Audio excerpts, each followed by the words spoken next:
All right. Hi, everyone. Thank you so much for taking the time today to attend our presentation. We'll be discussing Famalao'an rights, activating reproductive justice in Guåhan. And I just wanted to add that this is the 69th Commission on the Status of Women, and we're speaking on behalf of a civil society organization. That's why we have this virtual event. And I think in light of, what's happening in the world with regards to women's rights, the health and rights of girls and gender-based violence and equity, which are pressing issues in all of our communities globally today. I think it's really important that our organization takes the time to speak with you all at this very critical juncture. So my name is Ha'ani, Oh, and my name's Maria. and Um, oh, go ahead. no, you can go, yeah. Okay, and yeah, so we'll be discussing more about who we are as an organization, where we are from, and why the fight for reproductive justice in Guåhan now more than ever is essential for women, girls, and everyone in our island community.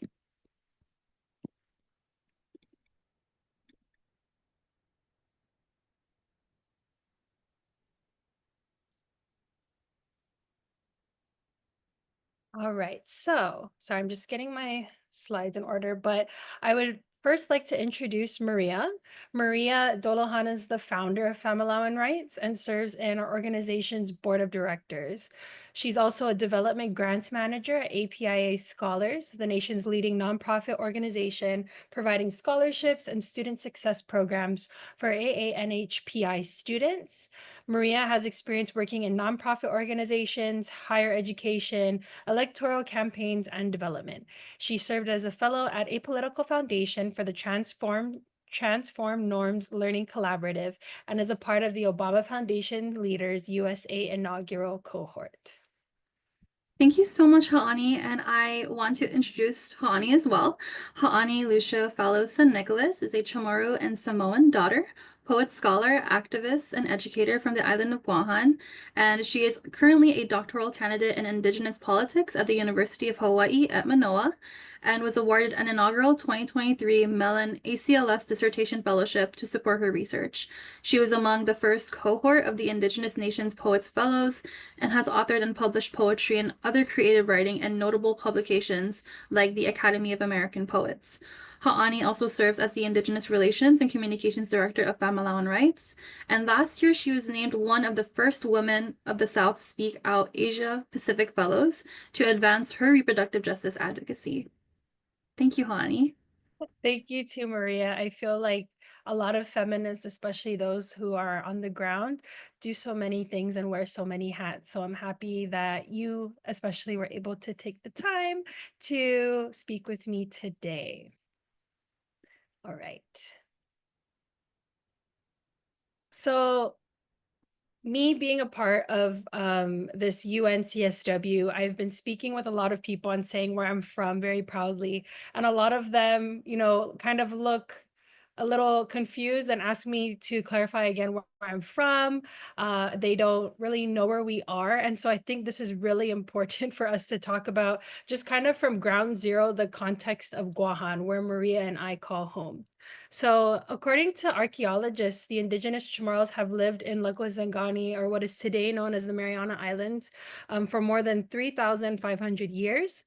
But our creation story tells us that our first people emerged from the love and sacrifice shared between Potna and Ponten, which are the divine feminine and masculine elements, a sister and brother. And so I really want to share this story with you all because I think it's important to informing the role of Chamorro women in our culture. And also as a poet, I think stories are really great ways to open spaces up. So although there's different versions of our creation story, the essence is that Ponten, dying from an unknown illness, asked Fona to create the world from the different parts of his body. Fona was, initially scared, refusing to acknowledge that her brother was dying, but although she was deeply saddened by his upcoming death, she heeded her brother's request. And from his eyes, she made the sun and the moon. His eyebrows became the rainbows, and his back the earth. His long hair became the grass and rolling hills. And some believe that his blood was transformed into the ocean, while others say that it was Fotna's tears that brought our ocean into existence. So upon fulfilling his last wishes, Fona looked at the world she and her brother co-created.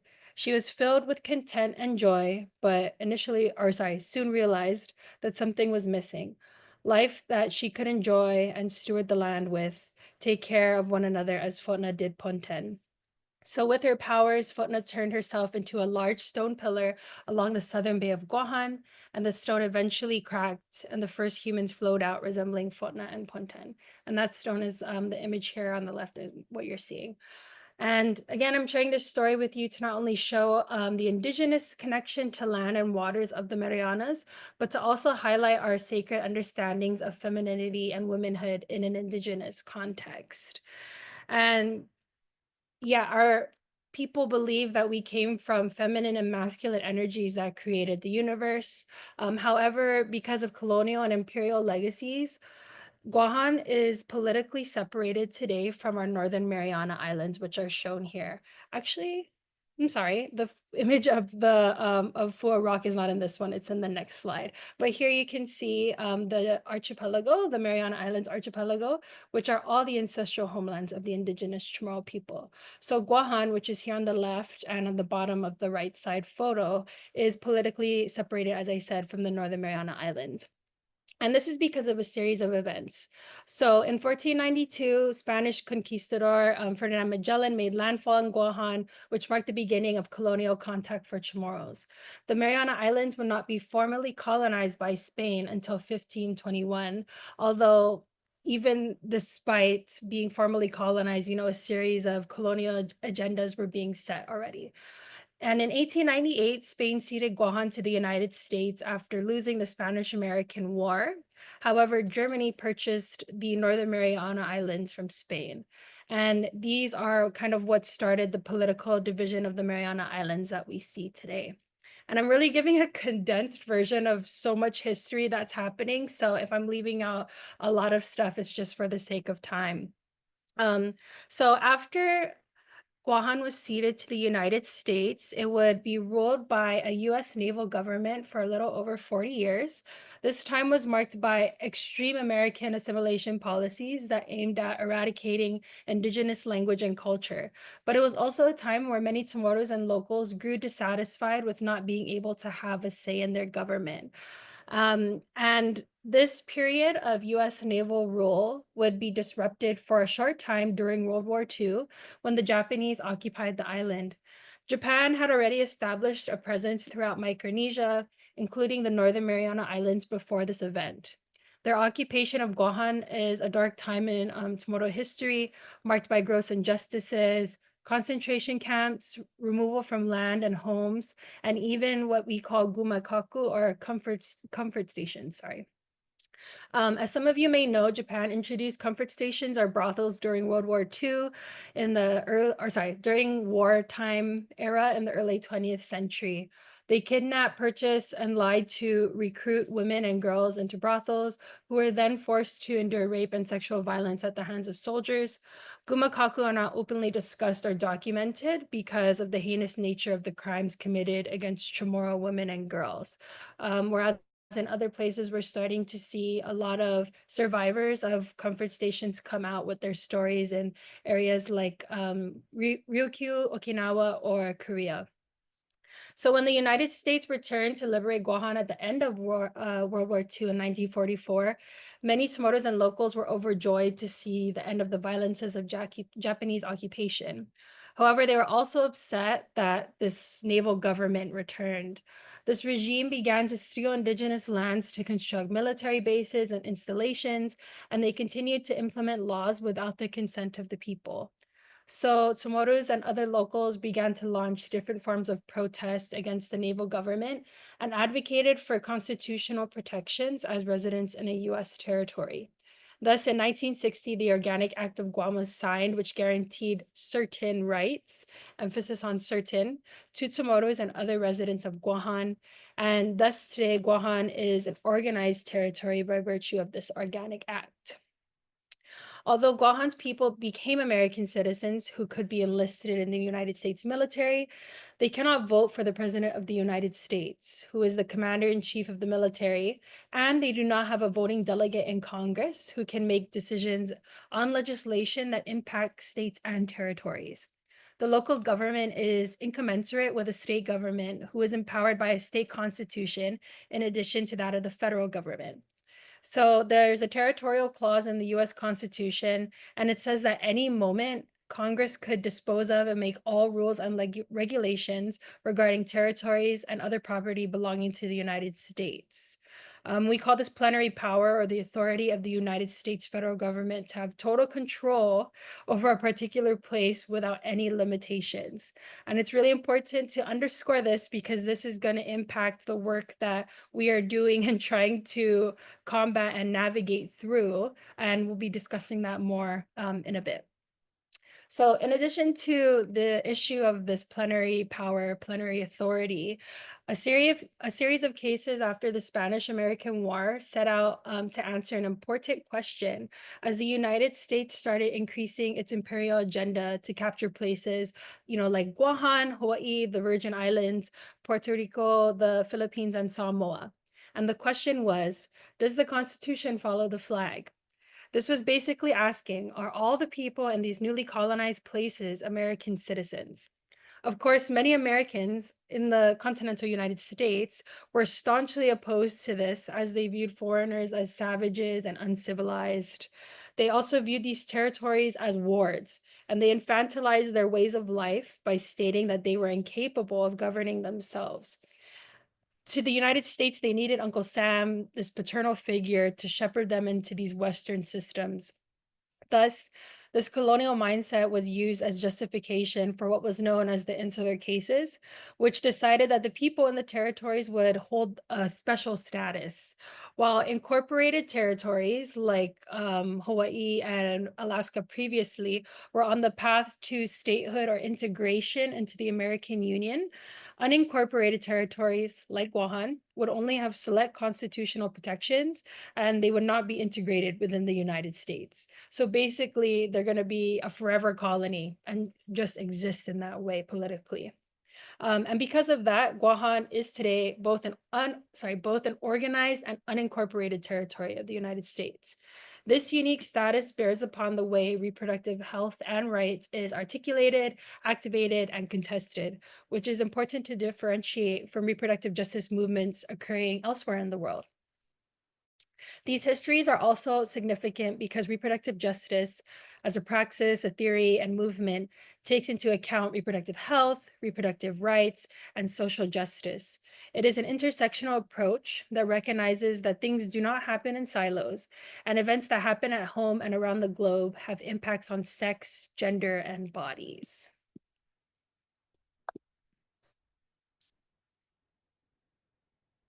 All right, and I'll share a little bit more about the Chamorro context regarding the roles of women and reproductive health care and understandings of body and sexuality.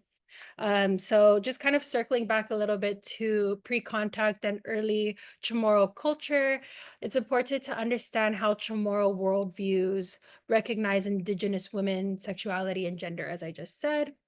Early Chamorros established a very complex civilization that was matrilineal and matrifocal. So this meant that power and prestige passed through the women's line, and families maintained the mother's name. Chamorro language and culture, like many other indigenous communities around the world, was not gendered in the way that Western systems are binaried. So Famalao'an, or women, and the Lahi, men, were marked instead by the roles they took on to support their community. There was no he or she in our mother tongue. The status of Chamorro women is especially evident in things like divorce customs. So men who left their wives lost their children and property.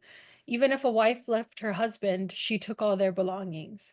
Men could be killed for committing adultery, whereas the most that could happen to a woman if she cheated was that the husband could kill the man with whom she had an affair. So although adultery was looked down upon, men received harsh consequences while the women were left unscathed. Also, women often remarried after divorce.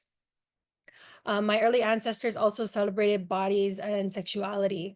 The Guma Ulitao, also known as the Bachelor's House, was a place where young Chamorro men from the Chamurai class or the higher castes in our culture would go to learn important skills such as fishing, fighting, and leading.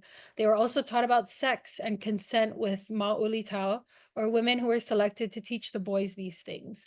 It was considered an honor to be in this position, and members of the higher class provided gifts to the families of the Ma'ulitao for permitting their daughters, sisters, nieces, or aunts to be in the Gumu'ulitao. If the women left the Gumu'ulitao pregnant, they were welcomed back into society and were looked favorably upon because they demonstrated that they could bear children. Nana, or the mother, was revered as a figure for being a life bearer and a life bringer.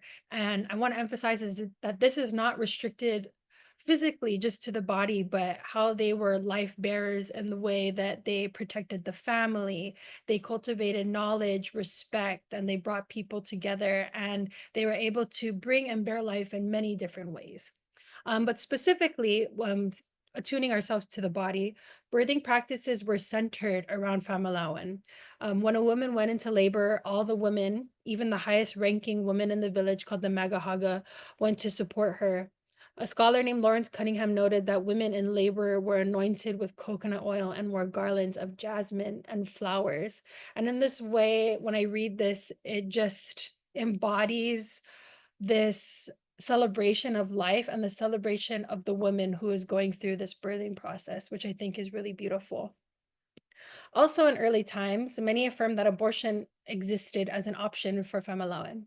Although it is not recorded, we know that Zoamti, or traditional healers, possess knowledge of medicines or practices such as massage to induce abortion. Of course, they do not just transmit this information readily because it is only shared among healers. Much of this knowledge would remain within their domain and that of the women who are seeking these practices. A lawyer named Donald Rubenstein back in Guåhan found that two terms used to describe an abortion and miscarriage are poka and mafek. So the first one literally means to shatter or crack open, and the latter similarly translate to breaking into pieces or bursting. These are just a few of the ways in which pre-contact Tomoro culture recognized and celebrated the agency of Famalawan and the dignity in their choices to have or to not have children. I do not intend to suggest that Chamorros today do not practice or advocate for bodily autonomy and sexual liberation, but I simply wanted to show how our way of life was disrupted by colonial forms of relationality and ideas about reproduction and the body. And this photo, again, on the left is the photo of Fotna and the way her body emerged and where the first people, the first Chamorros came from.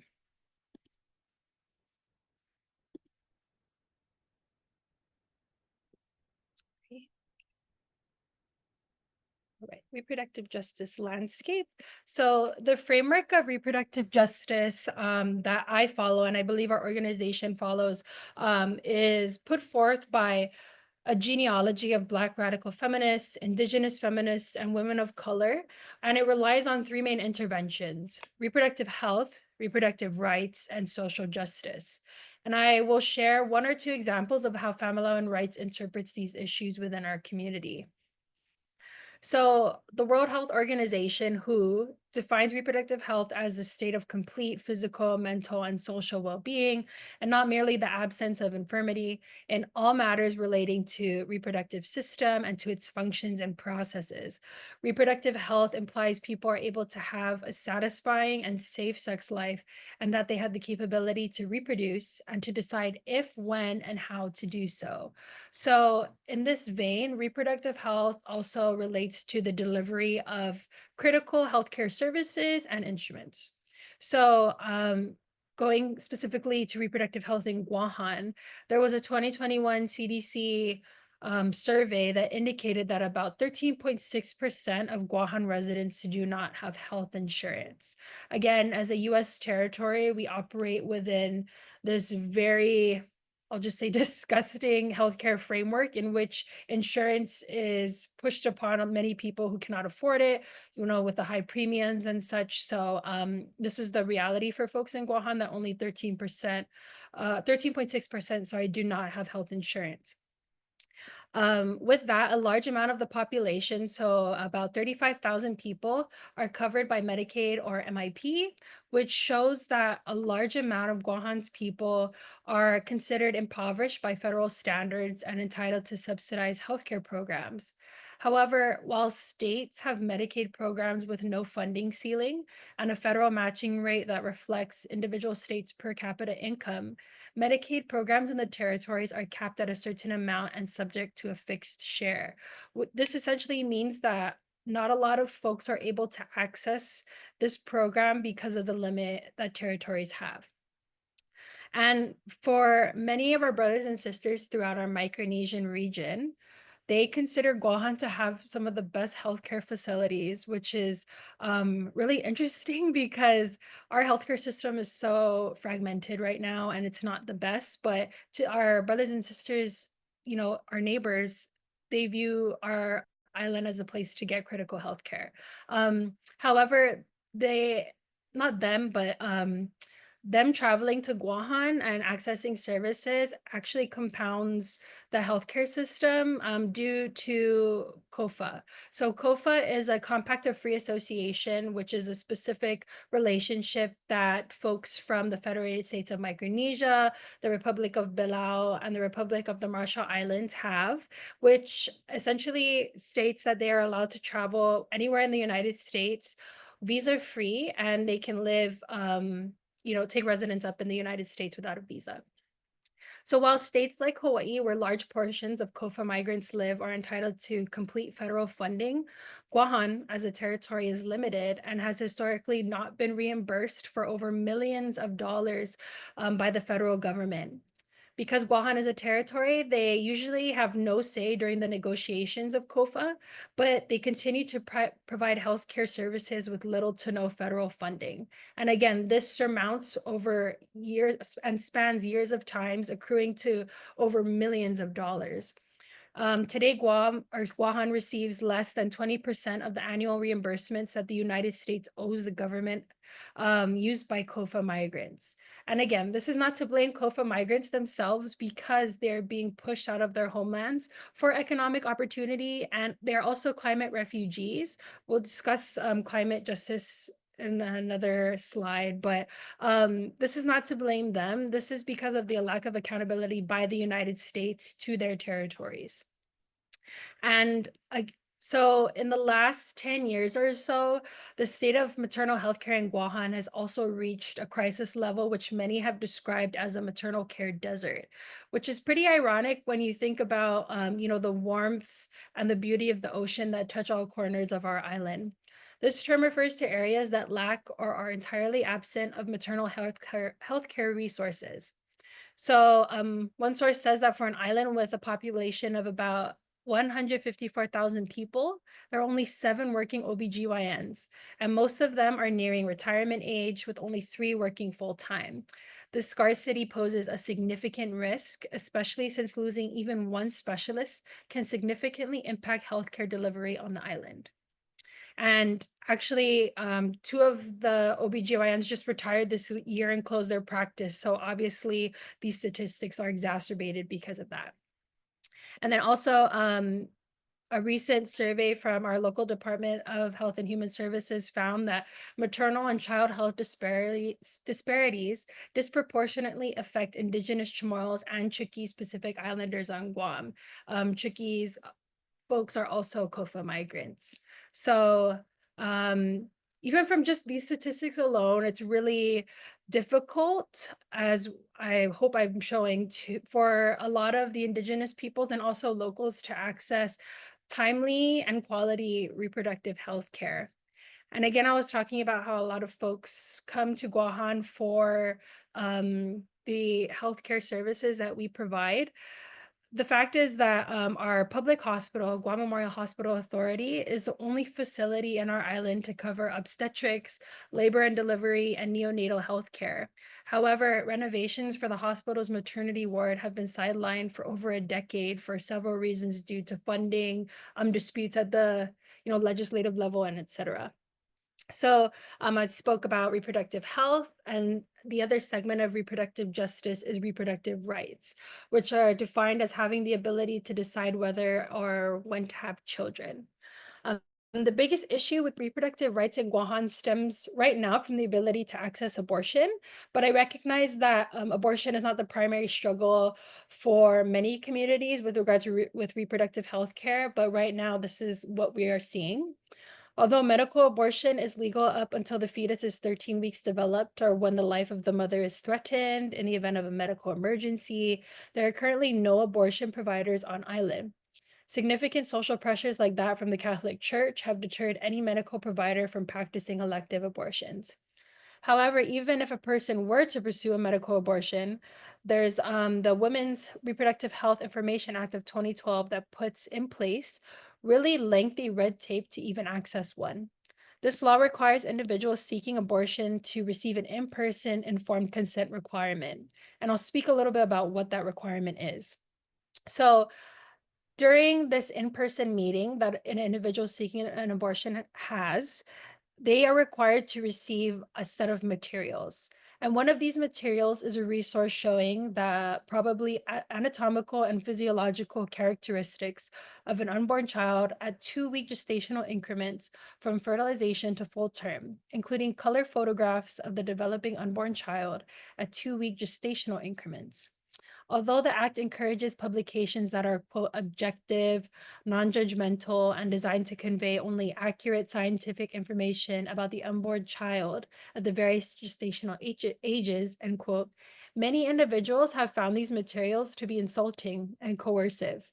So, compared to the scant information provided to men seeking sexual and reproductive health care, women seeking abortions in Guåhan are presented with heaps of detailed resources, which often suggests to them that lawmakers view women as uneducated or do not support their bodily autonomy.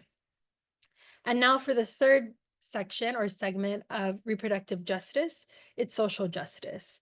And when we're speaking about social justice in Guåhan, it's important to note the different identities and circumstances that impact reproductive oppression differently, even within our home island. For Guåhan, one critical social justice issue for Chamorros is the topic of self-determination. So Chamorros and Guåhan never had the chance to decide what type of political relationship they wanted with the United States. The United Nations recognizes that self-determination is a fundamental human right.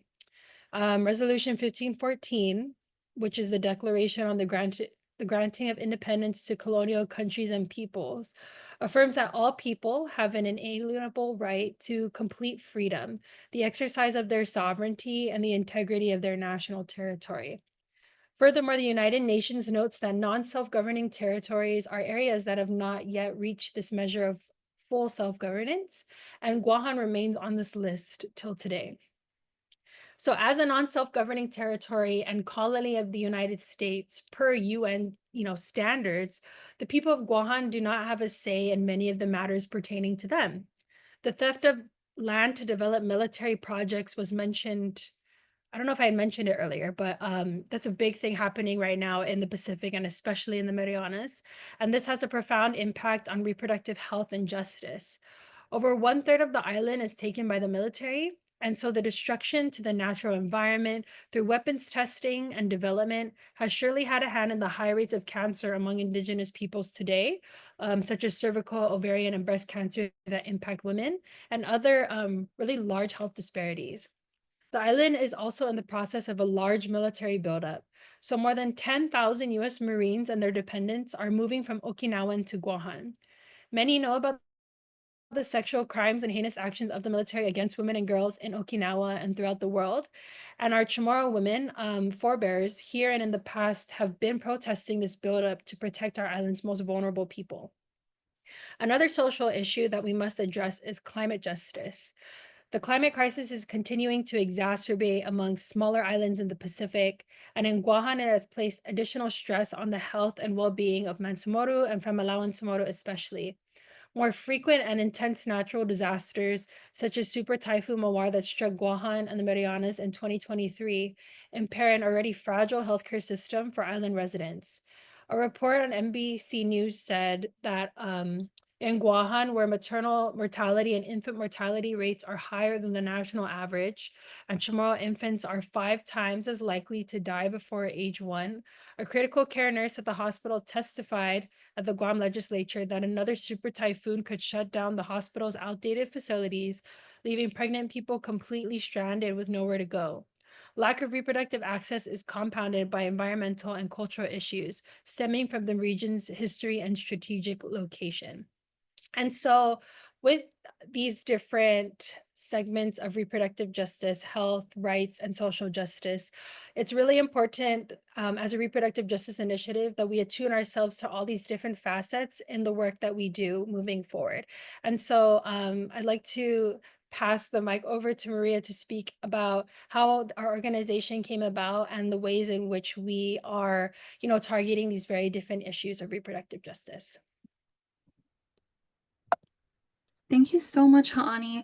Thank you for also laying out the foundation of the history behind so many of the things that our island community has been facing, and also just providing context for folks who may not know about Guam's history or even just reproductive rights, the landscape of reproductive rights in Guam. So thank you so much. I will now be talking about the origins of Famalao'an rights. And just to start off, I just wanted to say that our organization recognizes that we are not the first group of women to begin the fight for reproductive rights in Guam. Instead, we view ourselves as coming from a lineage of feminists and activists who fought for the rights of women. We stand on the shoulders of giants and advocacy leaders who also continue to do great work in our community. Our foremothers for the reproductive justice movement include attorney Anita Arreola, who is one of the most respected attorneys in our island community, and also our Maga Haga Lulian Guerrero, our current governor of Guam.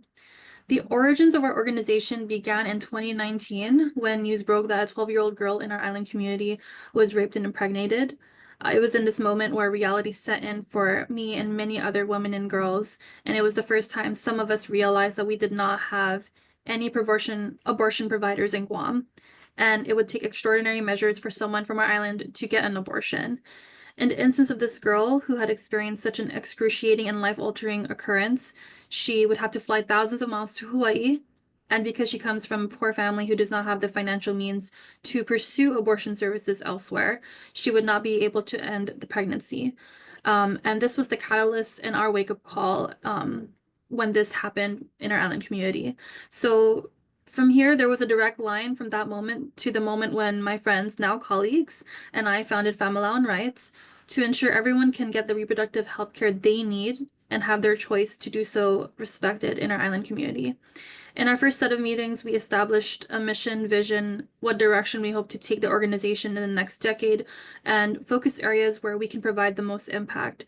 And in doing so, we established 4 key objectives, as you see here, which is destigmatizing conversations on reproductive healthcare accessibility, sharing fact-based information to community and stakeholders, providing a safe space for our community to advocate for reproductive justice, and to ensure community members receive reproductive healthcare and resources. The first is to destigmatize conversations on reproductive healthcare accessibility. And in an island, just as Hani have mentioned, in an island community where we are a predominantly Catholic society with families that hold very conservative ideologies, this is a social norm and status quo we hope to continue breaking. We know from research that destigmatizing conversations regarding reproductive health care is necessary for us to take viable measures to influence legislation and, more importantly, the court of public opinion. We know that our lawmakers tend to vote on measures that appease the masses and for what voters lean on. So destigmatizing conversations on reproductive healthcare accessibility is key in the work that we do. Historically, we have done a series on Instagram entitled Famalao'an Talks, where we discussed issue areas and topics relevant to conversations we should be having surrounding reproductive healthcare and education, which has helped us engage with our community to seek out what key questions and inquiries were folks interested in learning more about. The second closely relates to the first area I have mentioned, and that is to share fact-based information to our community and key stakeholders. I believe that we are only as good as information we know, what we seek, and what we are given. And through social media posts and engagement and having very real conversations with our national partners, such as the ACLU, Planned Parenthood, and the National Institute of Reproductive Health, we have laid a framework that allows us to identify what data and information already exists regarding the reproductive healthcare landscape on Guam, what needs to be discovered and worked on by us, and how to relay that information sustainably to our community. Recently, as of the last couple of months, Ha'ani, Kaylin, and myself have attended meetings with the Robert Wood Johnson Foundation's Evidence for Action program, which is an initiative that allows us to narrow down how to best position ourselves for funding opportunities. And in doing so, Ha'ani has also developed a project focused on examining the structural and systemic barriers to accessing reproductive health care in Guam. Our organization is essentially laying the foundation in terms of research and fact-based information sharing regarding reproductive health care in our community. The third area is to ensure that as an organization, we provide space and opportunities for our community to be able to advocate in safe, sustainable, and impactful ways for our own reproductive justice. We believe we work together stronger as a collective, and having community partners and individuals join us on the ground, protest on island, or simply having that open conversation, we know that these prove to be essential in the work that we do. And finally, we want to ensure community members receive reproductive health care and resources. Our executive director, Stephanie Lorenzo, has been a fierce advocate in our community, doing amazing work leading the organization, whether it be distributing menstrual products for free in public spaces, or leading our counseling services for those who need it. She has availed herself in ways that has shaped the work we do as an organization, and she does this work alongside many of our executive team members as well, such as Hoani. And, I just wanted to share that sentiment and say that, we wouldn't be where we are at today if not for our executive team as an organization. And I just wanted to say we are well aware that even though we just began our movement in 2019, there is still much work that needs to be done. But for now, I will highlight how Famalao'an Rights has done reproductive justice work over the years since our inception in 2019. So since 2019, we have forged transformative relationships with national organizations that have helped us in the realm of legal battles, laying a foundation of research that did not exist prior to Famalao'an Rights' inception, and have also uplifted the work we have done in our existence at the national and local level. Organizations we have worked with included Planned Parenthood, American Civil Liberties Union, National Institute for Reproductive Health, and recently the Robert Wood Johnson Foundation through their Evidence for Action program. So in 2019, when we first started out, we met tirelessly to establish a constitution, a mission, vision, commitment, and what we hope to accomplish in the next decade, essentially laying the foundation for what is the organization today. And in doing so, we created a 2-year roadmap on how that can look like before we can see how we can further develop the things that we plan to enact within our community. In 2020, unfortunately, we had to take a pause due to the pandemic and its effects on our personal lives, the loss of loved ones, and prioritizing our physical and mental health. We are prioritizing at that very moment. However, in 2021, that was when we started ramping up our communication channels and social media presence, announcing our existence as an organization, reaching out to national organizations such as the ACLU, Planned Parenthood, Guttmacher Institute, and more.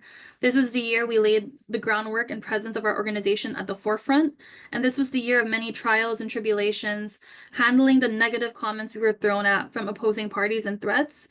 But it was in this moment we knew that this was just the beginning and that much more work had to be done. And in 2022, up until the present day, we have done a variety of programs, outreach, and educational community conversations. And through our current executive director, Stephanie Lorenzo's leadership, we hosted Famalao'an Talks, a talk series where we discuss reproductive health care issues and had reputable guests such as the governor of Guam, Dolojan Guerrero, speak on the importance of reproductive healthcare accessibility. We have been featured in the Guam Daily Post, Guam Pacific Daily News, Teen Vogue, and the New York Times for the work that we have done. And since then, we have also committed through action, executing letter campaigns opposing harmful legislation that violate our reproductive healthcare accessibility, spoke in public hearings, and held rallies and peaceful protests on island. We also ensure our community has access to free menstrual products and essential resources that is often needed in our community. And the impact we have made beyond the work that we have done, and the mere existence of our organization has been immeasurable. And all of this would not be possible if not for our executive team members, board members, and community that continues to support us in the work that we do. And this organization, I just wanted to say, is also volunteer-led. And so much of the work that we are doing is uncompensated. There are moments where we compensate folks for their time, especially if we are contracting folks outside our organization. However, a lot of this work is volunteer-led, and so we continue to prioritize scaling our programs and initiatives and our organization and meet the needs of those most in need in our community. And I just want to say again, thank you, Ha'ani, thank you, Stephanie, thank you, everyone in our executive team for doing such amazing work and continuing to fight for reproductive justice. But for now, we are going to be talking about Famalao'an Chamorro healthcare studies, and Ha'ani will take it over from there. Yeah, thanks, Maria, for sharing the inception of our organization.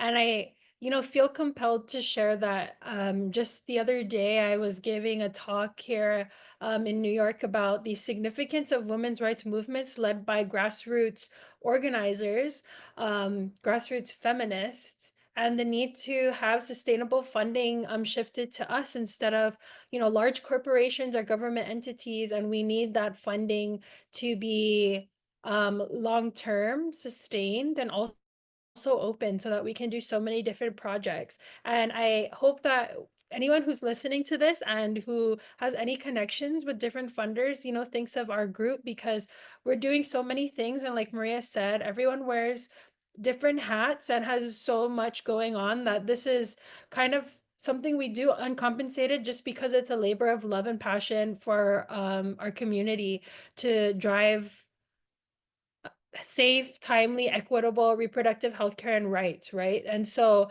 yeah, I just want to point that out because even Maria and Steph, the co-founders of our organization, were very brave to even bring this organization forward to our community, who, as Maria said, is very conservative mostly.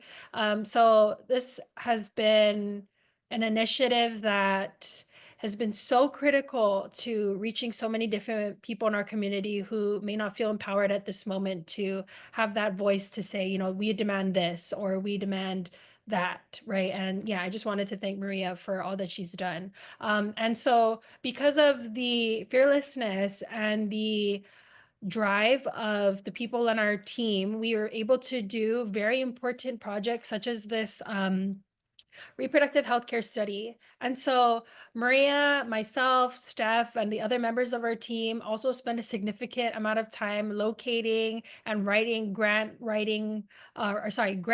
so that we could support um, things like this. And so I just wanted to share this healthcare study because it's a really important thing that we're doing right now, specifically with regards to creating Indigenous-driven data, which centers Famalao'an Chamorro and their experiences with regards to reproductive healthcare. And this study is called Ninafitmi Pengen Inadahi, which means engaging Famalao'an Chamorro to support reproductive justice. To date, there has yet been a study done to understand why and how Famalao'an Chamorro access reproductive health care in Guåhan. Although our people, as I mentioned earlier, experience high rates of infant and maternal mortality. It was really important for me and our team to speak with Famalao'an Chamorro themselves and gather their stories and experiences, both the good and the bad, when it comes to accessing reproductive health care as Indigenous women in a U.S. colony. And this study asks several important questions that help inform further initiatives and programs that can better serve our Indigenous people and advance healthcare equity and accessibility for them. And so some of the questions include how satisfied are you with reproductive health care in Guåhan? How important is your identity as a Chamorro woman when accessing reproductive health care? How important is cultural identity when accessing reproductive health care? And while this study may be deemed as basic to some organizations or to some individuals, we are truly beginning to enact data sovereignty by gathering information that will inform our own projects and can also be shared to help other groups in our community. So like Maria said, this has been done with the support of the Robert Wood Johnson Foundation and along with my fellowship with Women of the South Speak Out. And we are hoping that from this study, we can begin to create a reproductive healthcare model that we can introduce to policymakers and key leaders in Guåhan so that it can be implemented into healthcare standards throughout the island. It takes into consideration culture, language, social and political histories, and other nuances for Famalao'an when it comes to accessing reproductive health care. And we intend for this to be further developed within the year. And I just want to acknowledge that having an online survey caters to a specific group of people in our population, because I recognize that a lot of folks don't have steady internet access. They do not have technological equipment ready to do this survey. And, like I said, this is just the beginning, and we're hoping that in the future, with the support of other organizations, with the support of other funders and donors, that we can expand this to be more all-encompassing, to reach even those that we could not reach at this present moment. And so these are just one of the key programs and projects that we're doing at this moment. And so I'm going to go back to Maria so that she can talk a little bit more about the biggest things and our biggest triumphs that we're celebrating right now with regards to reproductive justice in Guåhan. Thank you, Hani. In our most recent triumphs for reproductive justice, we identified 3 key areas that we have been working on and providing for our island community. So the first being telemedical abortion. Since we started doing this, again, Stephanie Lorenzo, our executive director, is at the forefront of this initiative specifically. Her efforts have allowed us to reach over 50 individuals and executed that many counseling sessions with each individuals. And in doing so, we've been able to increase access to care for our community. This is very important as, again, and I just want to emphasize this home that before our organization, no other organization or initiative has been really focusing on these things. And so really, this is such a great resource that many women in our community have been able to utilize and have access to. The second thing is fighting anti-abortion legislation. So the work that we've been doing is staying up to date on local and federal legislation that could ultimately affect our right to bodily autonomy. And in doing so, we've also actively leveraged our partnership with the ACLU over the years. They have been working very closely with us, as I've mentioned earlier, also with attorney Anita Ariola and with attorney Vanessa Williams, who have done really amazing work in ensuring that our fight for anti-abortion legislation, continues till this day. The third area where I want to just sort of hit home would be our community advocacy. And in doing so, it comes in various forms. So we also provide educational resources online and via our Instagram, which is our most sought out and used social media platform. We've also been able to empower our community members to speak up and ask very relevant questions that's going on in terms of reproductive healthcare accessibility and justice. And in doing so, we've also been able to cultivate safe spaces to have these conversations. So whether it be public forums or even engaging in peaceful protests and things of that nature, these are some of the things that we believe as an organization are triumphs for our reproductive justice in Guam. And so I just wanted to mention those things, and thank you, Hani, for giving me the opportunity to just highlight those 3 key areas. Absolutely. Yeah. Like Maria said, we do so many different things, but in the wake of all of these different things that are happening right now in the world with regards to attacks on gender, on diversity programs, attacks on institutions and on people themselves, it's really great that we get to celebrate the triumphs back home. Yeah. So in tandem with that, we would not be the organization that we are if we didn't have aspirations and we didn't have a hope for better conditions, better futures for our people. And so when we are talking about organizing hope, we think about where do we go from here? What are our hopes and dreams for the future? And Maria outlined our major triumphs in the last slide, but we know that we still have a very long way to go before we reach genuine reproductive justice for all the communities of Guåhan. We face so many challenges with colonialism, militarism, patriarchy, and increased anti-rights institutions in the world at this time. But it's important to highlight that even in the midst of this hardship and turmoil, we are still here. We are still moving forward and picking up the mantle our forebears left us. For Tsumoros and other indigenous peoples, we have been steadfast in our homelands for thousands of years. And we at Famalao'an Rights are striving to create better livelihoods for our people long after we are no longer in this work or organization.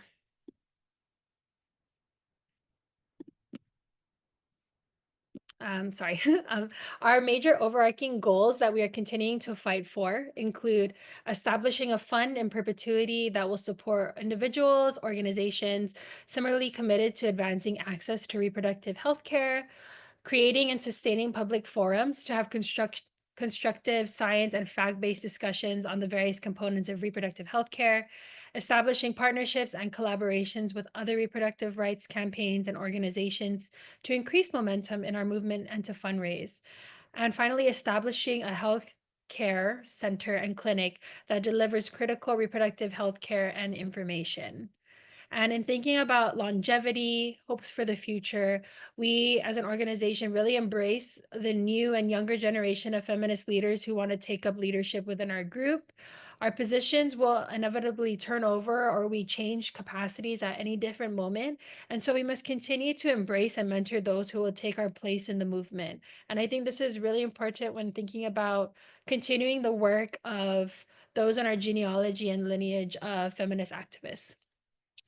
So the geographic distance and nuances of politics and history often separate the struggles of our communities in Guåhan from many other parts of the world.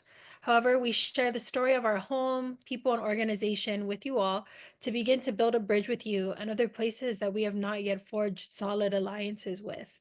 We hope this discussion invites you to join our fight for reproductive justice so that we can amplify and work to strengthen your fight too.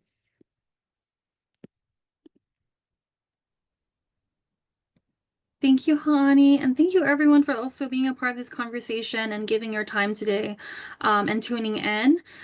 We would like to open the floor to Q&A. However, we know that, there are some questions that might have been asked via our social media channels, in which if you do have a very personal question or want to ask us individually, we are able to answer those questions on an individual basis. But for now, we're just going to leave it open to questions and answers. And if we don't, at this moment, we don't see anything on the chat, we will just leave you with our information, which is on our last slide. If you do want to have this conversation further, or as Hani have mentioned, if you have any leads on funders that potentially could fund our organization or our initiatives, please don't be a stranger. Feel free to reach out. And again, let's stay connected. Here's our email address and our Instagram. And thank you again so much for taking the time. Yes, thanks everyone.